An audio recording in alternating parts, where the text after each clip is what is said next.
Go ahead. I was just wondering, Ramonda, you're buying your dad's business?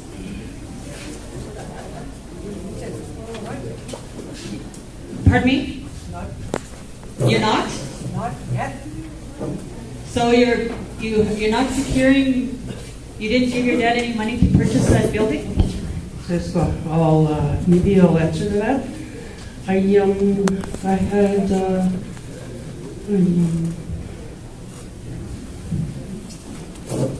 I don't remember when we had our chicken council meeting, but we made a motion to go ahead to the grocery store, and they made a second motion, but I didn't. I removed myself from the voting to purchase their store because they're retiring.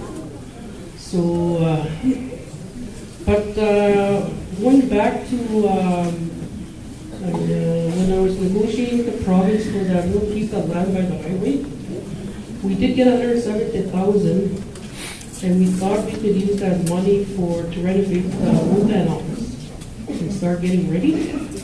But it must have went to bills, and so right now we can't afford it right now. But we did get a loan from CDC, a grant of $48,000, but they moved back 30%, so we only got 36. That's what the renovation of the band office is right now. So we did put a secure deposit because we want investors, but for us as leaders, we thought we have to be creative for jobs because, from my understanding, is there's not going to be any welfare next 2014 or under. It's either under 30 or under 25. I'm not sure of that. So we're just trying to look after our members, and we don't have no money coming in. Our lands, we do have our own source revenue from lands, but there's a lot of flooding right now. That was our only source revenue coming in. So because we're broke, we have to try and be creative. That's how come I'm trying to be creative. I'm not doing this for myself or for anybody. I'm trying to help our members and to try and be creative, to have some money coming in to offset some of the bills, and also for jobs. That's how come I'm going, giving it 150 with BHP. That'll create some revenue and some jobs in the future. So that's where it stands right now. So just to reiterate, you gave your dad, just to repeat what you just said, you gave your dad $4,000 security because there's a lot of people trying to buy your dad's business? No, I feel like no, what's because we have about 500 on welfare, and I know we get pressure too from them for jobs, and also members kept wanting help. We can only help SA clients right now for emergencies, and I know there's a lot of requests. And it's very hard, and we hardly have any money, but we do accommodate people that are on social assistance if they need emergency funds. They look for our welfare, but it's so it's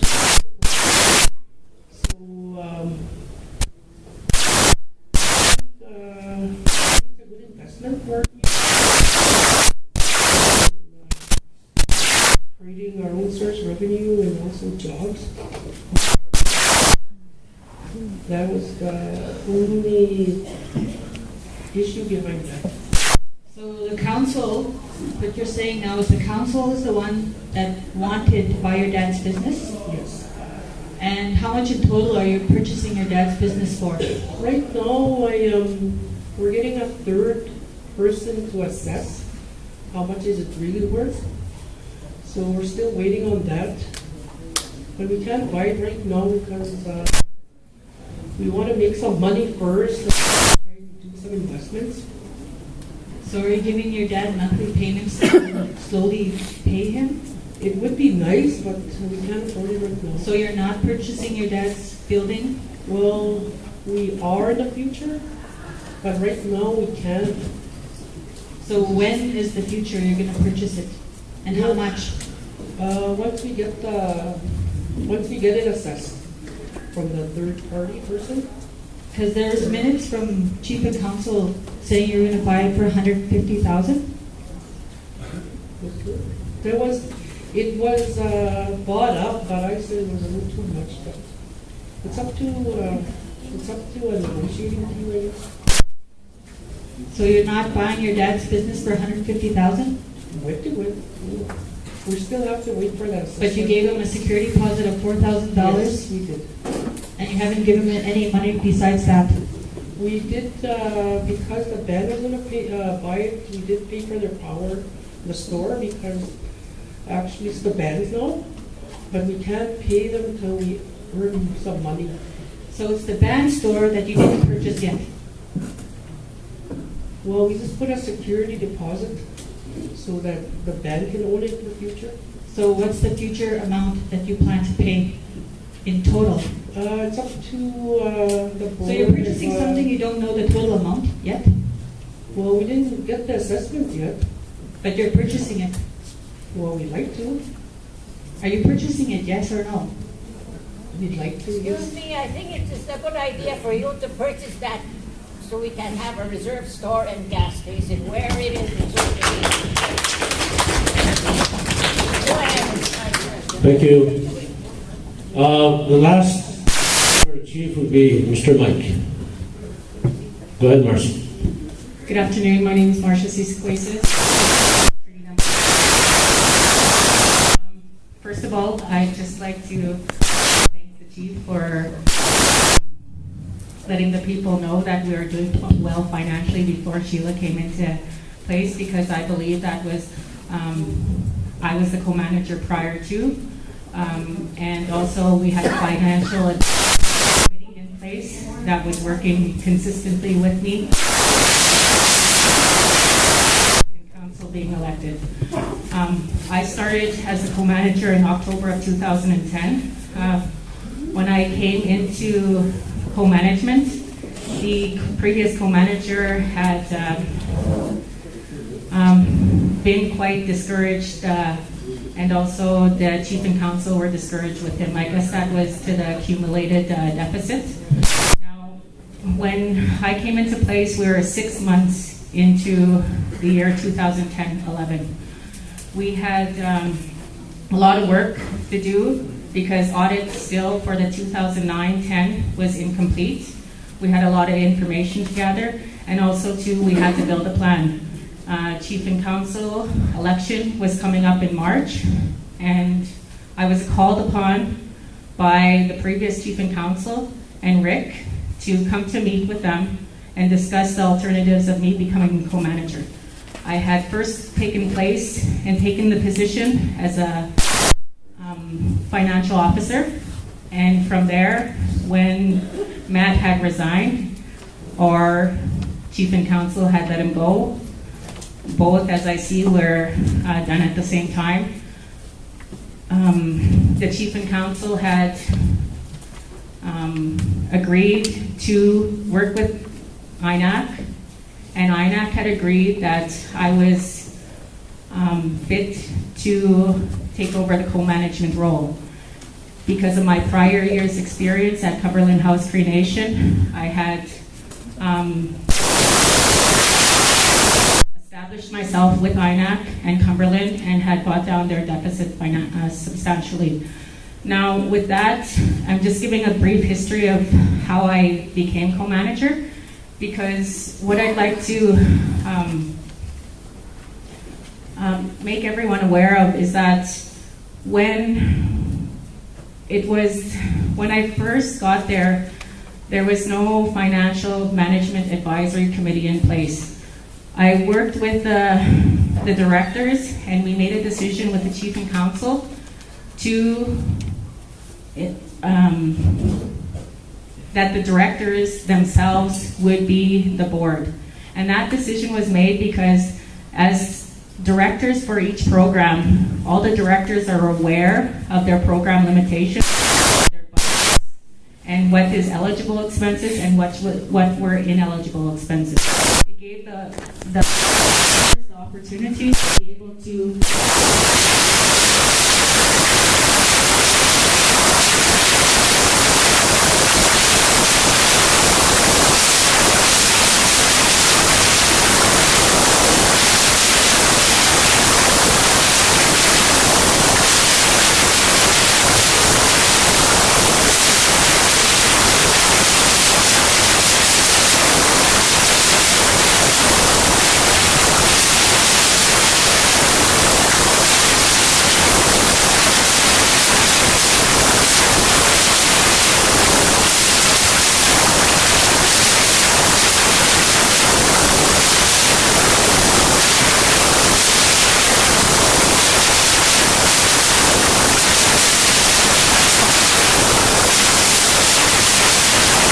was on track.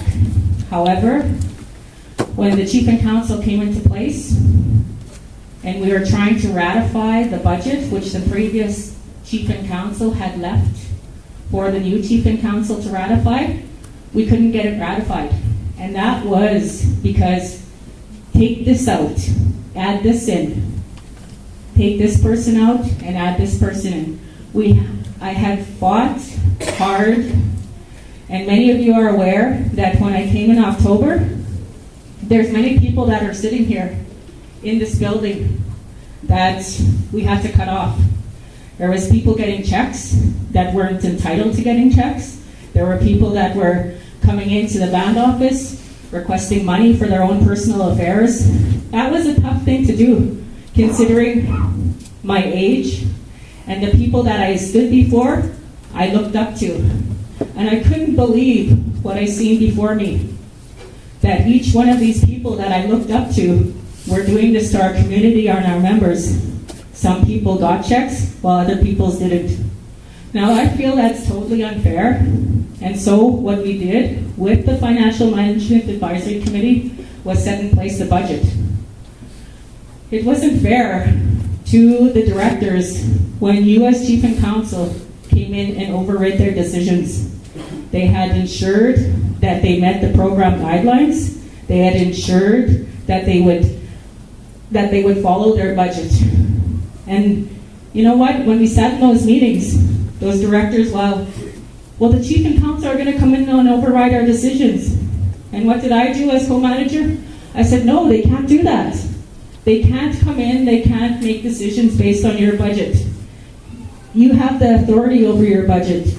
And we'll work with them, yes, because it's a team effort. But the Financial Advisory Committee quit. They didn't want to come to meetings anymore because we made a decision with lawyers' advice. We brought in lawyers. We bought for one decision, and I'm not going to mention what that decision was. But we were consulted by lawyers. We were consulted by INAC, and we made our decision. We brought that decision before the Chief and Council, and the Chief and Council overruled our decision. After that, my Financial Advisory Committee wouldn't meet anymore. We were disassembled. We couldn't make decisions anymore. Directors stepped back. Chief and Council started to step in, make new decisions on their budget, do this, do that. It was a constant battle every day that I had to work with it, every one of you. And you know who you are, walking into my office and saying, can we do this? Can we make this check? Because every single one of you walked into my office. And I really thank you, Chief, because you reinforced that, yes, I did a good job. Because when Sheila walked in, yes, she came in and she worked well with the banks. That's something that I couldn't do. I walked in after you guys fired me, and I asked you, as a band member, I pleaded with each and every one of you. I walked into that office scared, feeling awful, feeling embarrassed by the community that I got fired. And I asked you guys, pleaded with you guys, give me the opportunity to work with Sheila at no charge. I'll volunteer my services so that I can be trained by Sheila. What did she do with the banks that was so different than what I did? Because when I walked into that office, the banks quit. There is no bank that would work with Beardy's. The banks had lost all confidence in Beardy's. Beardy's was $10 million in deficit. And what could we do? The only thing was to do, go to the loan shark. That loan shark was already in place even before I got here. Matt was working diligently with him. Now we were stuck in that position. So every month, I got a motion. I got a motion and direction from you as chief and council. You guys made a BCR. Made me write the check every month for that interest, for that loan. Because how else were we going to make payroll? How else were we going to be able to cover the cost of our power, cover the cost of all of the expenses that were incurred? And with that, you guys all motioned to the increase of the chief and council. You guys each got your $1,000 per diem. That was an increase in your salary. And then the chief went from $60,000 that Chief Rick used to get to $85,000. And at the last band meeting, I stood up here and I said to you, salary increases. I stood before you guys all and I said to everyone here in this room, all of the things that I encountered while I was working at the band office, purchase orders behind my back, people making checks without my knowledge, everybody stabbing me in the back as I walked away. I stood in front of Ernie one day and said to him, no, we can't do this. It's not in budget. But what happened after the fact was he got his way. Do you know how I felt so small? And you're my team? You're the one supposed to be backing me and working cooperatively with me? And yet, the weekend before I got fired, before you fired me, and you know what? Before you even answer, before I get an answer, I'm not going to gossip. Because that's your answer, Chief. You're not going to gossip about me. Well, I'm going to gossip about myself. I, as a contractor, am entitled to my pay on the first day of every month, as every other contractor that works in this room. My pay was for the first of every month. But what did I do? Out of compassion, out of my big heart, I said to Gloria, she wrote my check for August 1st, or September 1st, sorry. She wrote it for September 1st. I went into her office and I said, make this check for the 15th so I don't cash it. But you know what? I have expenses. It was FSIN weekend, and there's many soccer players that are sitting here in this room that can confirm. And every one of you, I flipped burgers, I made shade, I freaking paid in soccer players because that's what I did with my money. I helped our people. I didn't hog that or hoard that money for myself. I did it for our people. That's why I decided I can't wait till the 15th for my check. So right in front of the cashier at Lenava's store, I went and asked Helen. I said to her, Helen, my check is dated for the 15th, but I'm supposed to get paid on the 1st. I'm going to change the date on my check. And I did. And what did you guys call it after that? Fraud? You fired me based on, and that's in my letter, that I committed something, a crime? I said, send the cops then. Did the cops come? No, because I was entitled to that pay. I was also entitled to severance pay. My contract that the previous chief and council had signed with me and INAC on my management agreement stated that you must be giving me 3 months in advance if you're going to terminate the arrangement. I never once did get any severance pay. I never once did anybody say, well, Marcy, your check's ready. But yet I hear of other people getting severance pay. People that actually quit. And after the fact, you call it, indefinite layoff? And give him severance? How does that justify anything? Sheila, did you get severance pay? I don't understand. You sit there before everyone as chief and council. None of you council even ever speak up. Even when I asked the chief last council meeting, or last band meeting, chief, everyone, you guys all had salary increases. Every one of you nodded no. All of you sat before us here as members and lied. How do you justify that? Can any one of you answer to that?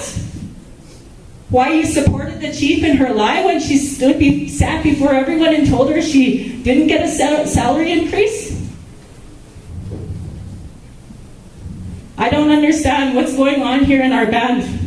How all of this is everybody's getting fired. All of the people that are working for us as members. How is it that you stand before us and sit before us and call yourself leaders?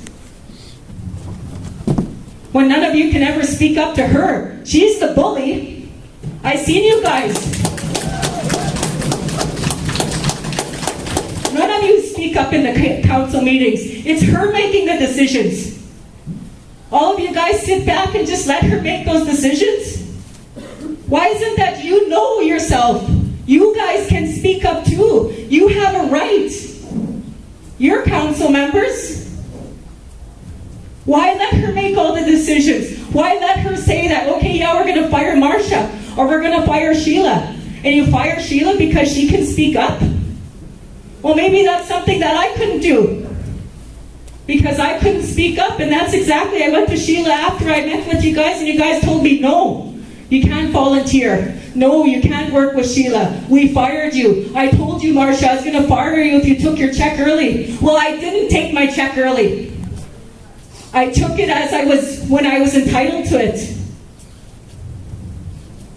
And then you guys talk about making a cash flow projection. How can I make a cash flow projection when you guys are always adding something in or taking something out? As I understand, there was your retro pay of your salary was paid out after the fact that I was gone. Because I wouldn't agree to your retro pay. How'd you answer to that? You tell me, you walked into my office, Marcia, handing your keys after work. I was like, what? You're just not cutting it. Go back to school. You're uneducated. Just because you sit there with your psychology degree? You can give yourself pay of $85,000 just because you got $80,000 at the school? Why didn't you just stay at the school?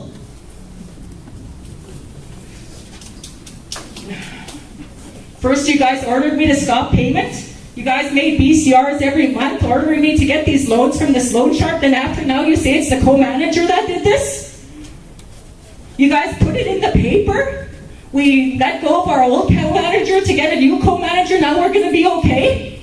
Do you know how ashamed and humiliated I was? How I freaking sat in my house and cried every day just because you guys did this to me? How I lost confidence in myself? I wouldn't even go out there and get extra work. And you know what? Brought my confidence back up. I talked to INAC, I talked to the auditors, everybody that was out there that I worked for. And they all gave me recommendations. They all said, Marcia, you did one hell of a job. Marcia, you created those templates. Those templates you guys are still working with today. Those budgets. That can be information for the community. What I learned when I was going to school, and yes, I did go to school, was that every band member has any right, and I said that at a meeting. Anybody can walk into my office and see anything they want because I had nothing to hide.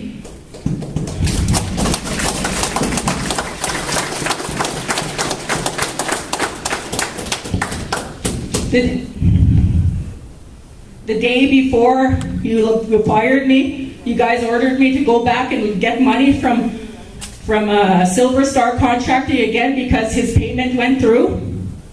You guys trying to get me to stop payment, but I wouldn't agree to stopping payment.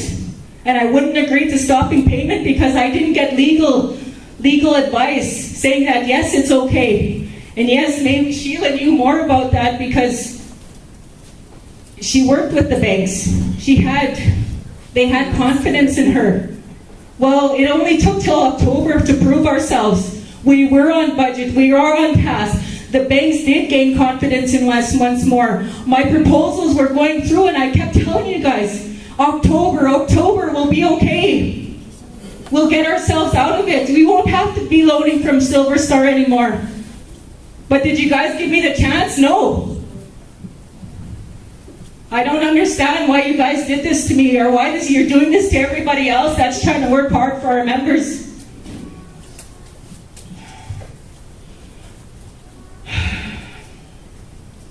So, with that, all I ask you is that you guys go back to your offices, think about what you guys are doing, try and make it better, do what's right, look into your hearts, pray, because you know what you're doing and who you're working for is us. And believe in yourself that you can stand up to her. It doesn't take her to make all the decisions. You guys have a mind of your own.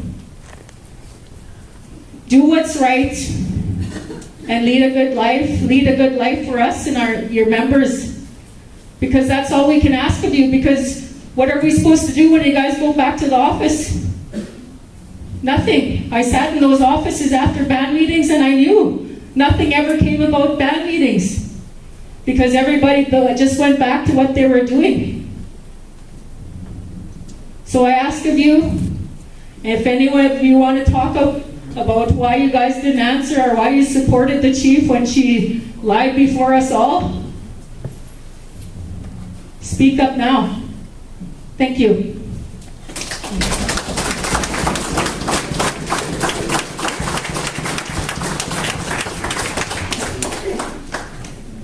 Our last band meeting, I addressed those concerns Marcy had, and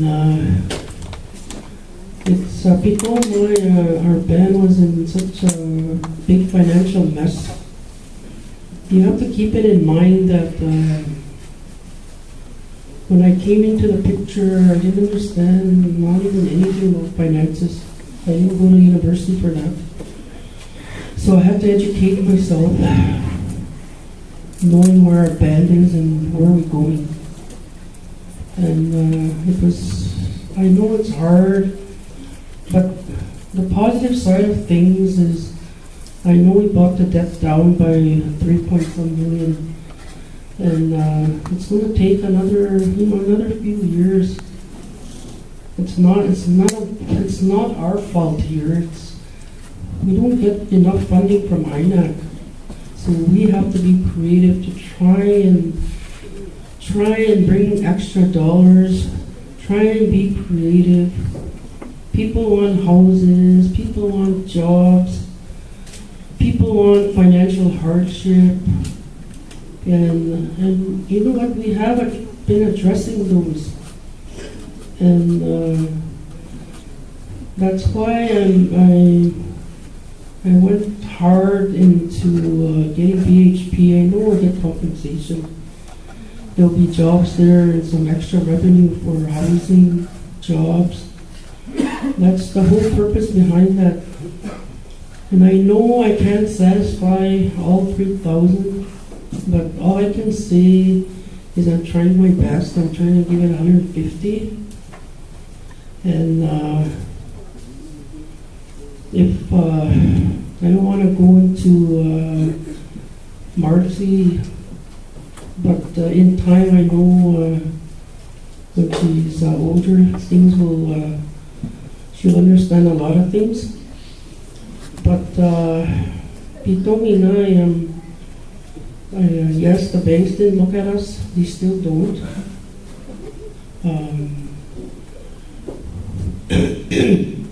September 1. That's the day I'll never forget.